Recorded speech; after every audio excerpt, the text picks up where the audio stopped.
வணக்கம் ஃப்ரெண்ட்ஸ். ஜெயகௌரி ஜோதிடாலயத்திலிருந்து ஜோதிட கலாவாணி கௌரி. அத்திவரதர் அத்திவரதர்னு சொல்லும்போதே நமக்கு காஞ்சிபுரம் தாங்க ஞாபகம் வரும் இல்லையா?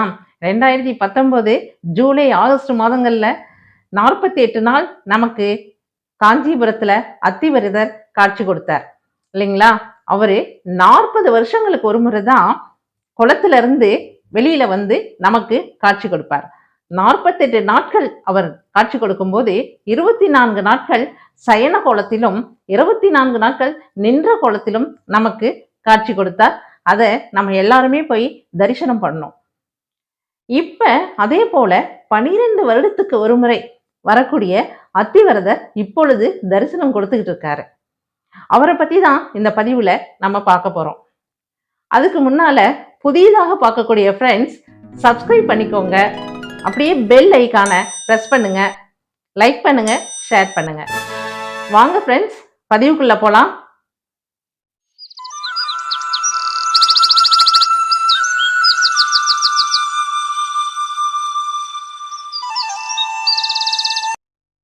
கும்பகோணம் பிரம்மன் கோவில் தெருவில் இருக்கக்கூடிய வரதராஜ பெருமாள் கோவில் 1739ஆம் ஆண்டு கட்டப்பட்டது. ஆமாங்க, மிக பழமையான கோவில் இது. இந்த கோவில்ல தாங்க அத்திவரதர் பாதாள அறையிலிருந்து வெளியில வந்து நமக்காக சேவை சாதிச்சிட்டு இருக்காரு. அத்திவரதர் 1915ஆம் ஆண்டு பாதாள அறையிலிருந்து வெளியில வந்து நமக்காக சேவை சாதித்தார். அதற்கு அப்புறம் பாருங்க, 98 வருஷங்களுக்கு அப்புறம் 2013ஆம் ஆண்டு தான் பாதாள அறையிலிருந்து வெளிப்பட்டு விஸ்வரூப தரிசனம் கொடுத்தார்.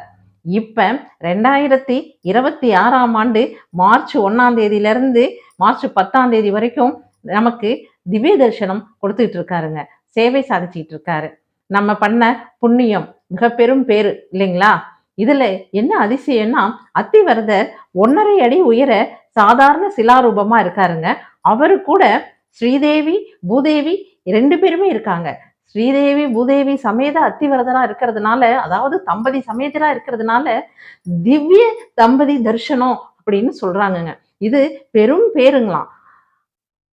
இந்த 10 நாள் உற்சவத்துல தைலக்காப்பு, வஸ்திராபரணம், 4000 திவ்ய பிரபந்த சேவை, ஊஞ்சல் உற்சவம் எல்லாம் தினந்தோறும் நடக்குதுங்க. இதுல ஒரு விசேஷம் என்னன்னா, தைலக்காப்பா இருக்கட்டும், வஸ்திராபரணம், புஷ்ப சேவை, ஊஞ்சல் உற்சவம் இதெல்லாம் பக்தர்களாகிய நம்மளோட கைகளாலேயே நாம செய்யலாங்க. அத்திவரதரை காலையில 8 மணியிலிருந்து மதியம் 12 மணி வரைக்கும், மாலையில 5 மணியிலிருந்து இரவு 8:30 மணி வரைக்கும், அதாவது 8:30 மணி வரைக்கும் நாம தரிசனம் செய்யலாங்க. ஸ்ரீ அத்திவரதரை தரிசனம் செய்வதனால நமக்கு நினைத்த காரியங்கள் எல்லாம் நிறைவேறுங்க. சகல காரியங்களிலும் சித்தி உண்டாகும். சகல தோஷங்களும் நிவர்த்தியாகும். நீங்க முன் ஜென்மத்துல செய்த பாவங்களால கஷ்டப்பட்டாலும் அத்திவரதரை தரிசனம் செய்யும் போது அது அத்தனையும் விலகும் அப்படிங்கிறது ஒரு ஐதீகங்க. வாங்க அத்திவரதரை போய் தரிசனம் பண்ணுவோம். நம்மளுடைய பாவ வினைகள்ல இருந்து விலகி வருவோம், அருள் பெறுவோம். ஓகேங்களா? அடுத்த பதிவுல சந்திப்போம். பாய்.